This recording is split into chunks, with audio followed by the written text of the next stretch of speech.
सध्या सातारा जिल्ह्याला आणि ठाणे जिल्ह्याला ऑरेंज अलर्ट दिला आहे. सातारा जिल्ह्याला रेड अलर्ट पावसाचा कालपासून या ठिकाणी मिळालेला आहे. या पार्श्वभूमीवरती सकाळी लवकरच मी जिल्हाधिकारी कार्यालयामध्ये साताऱ्याची प्रत्यक्ष सगळी आढावा बैठक आणि सगळ्या सूचना दिल्या. सर्व प्रांत अधिकारी, सर्व DYSP, सर्व कार्यकारी अभियंता ऑनलाईन VC वरती जॉईन होते. जिल्हाधिकारी, जिल्हा पोलीस अधीक्षक, जिल्हा मुख्य कार्यकारी अधिकारी, हे सगळे प्रमुख अधीक्षक अभियंता जलसंपदा हे सगळे माझ्याबरोबर या ठिकाणी उपस्थित होते.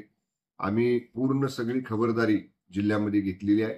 सर्व यंत्रणा, महसूल यंत्रणा फील्डवरती आहे, आमची पोलीस यंत्रणा फील्डवरती आहे, आरोग्य यंत्रणेला आम्ही सतर्क ठेवलेला आहे. आरोग्य यंत्रणेच्या बाबतीत सर्व प्राथमिक आरोग्य केंद्रांच्या मध्ये पुरेसा औषध साठा उपलब्ध आपण करून दिलेला आहे. वैद्यकीय अधिकारी रात्रीच्या वेळी कंपल्सरी, दिवसा तर राहतीलच पण रात्रीच्या वेळी सुद्धा कंपल्सरी प्राथमिक आरोग्य केंद्रामध्ये राहतील अशा पद्धतीचे आदेश सुद्धा या ठिकाणी मी जिल्हा प्रशासनाला या ठिकाणी दिलेले आहेत. कोणत्याही परिस्थितीमध्ये पर्यटन स्थळ जी आहेत जिथं अपघात घडू शकतात, दरी असते किंवा असं पाय घसरून पडणं आणि पुन्हा ते प्रवाहामध्ये वाहून जाणं, जे काय प्रकार पूर्वी आता मागच्या काळात लोणावळ्याला वगैरे घडले, असे स्पॉट आयडेंटिफाय करून तिथं जर गरज वाटली स्थानिक पोलीस प्रशासनाला, महसूल प्रशासनाला, तर ते सुद्धा तात्पुरत्या स्वरूपामध्ये बंद करण्याच्या सुद्धा सूचना आज या ठिकाणी प्रशासनाला मी दिलेल्या आहेत. या रेड अलर्टच्या पार्श्वभूमीवरती, अतिवृष्टीच्या पार्श्वभूमीवरती सातारा जिल्हा प्रशासन आणि ठाणे जिल्हा प्रशासन आम्ही सतर्क आहोत. कुठल्याही परिस्थितीचा सामना करण्याची आमची तयारी आम्ही या ठिकाणी प्रशासनाची ठेवलेली आहे. आणि दुर्दैवानं कसलाही अनर्थ त्या ठिकाणी घडू नये यासाठी सगळी उपाययोजना मी स्वतः ह्या सगळ्या परिस्थितीवर लक्ष ठेवून आहे.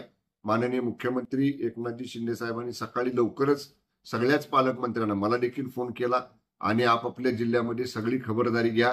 तातडीनं काही जिल्हा नियोजन मधनं अशा परिस्थिती हाताळण्यासाठी निधी खर्च करावा लागला तर तो तातडीनं पालकमंत्र्यांनी करा, अशा सुद्धा आदेश माननीय मुख्यमंत्र्यांनी दिलेले आहेत. येणाऱ्या ह्या 2 दिवसात रेड अलर्ट सातारा जिल्ह्याला आहे. मी जिल्हाधिकाऱ्यांना आज सांगितलेलं आहे की तशी जर पावसाची परिस्थिती वाटली, उद्या शाळा जर काही पावसाळी भागातल्या, म्हणजे कुठल्या डोंगरी भाग जे आहेत, जे पूर्ण पाऊस, महाबळेश्वर असेल, जावली असेल, पाटण असेल, जिथं अति जास्त पाऊस असतो, अशा दुर्गम भागातल्या शाळा सुद्धा जर गरज वाटली तर त्या परिस्थितीनुसार त्यांना सुट्टी देण्याचा सुद्धा निर्णय जिल्हाधिकाऱ्यांनी घ्यावा, अशा सुद्धा सूचना मी जिल्हाधिकाऱ्यांना दिलेल्या आहेत. कुठं पाणी साठणार नाही, पुलांवरनं पाणी गेलं तर तिथं बॅरिकेटिंग करून ती वाहतुकीला बंद करावं लागेल, या बाबतीतल्या सुद्धा सूचना बांधकाम खात्याला आणि पोलीस खात्याला दिलेल्या आहेत.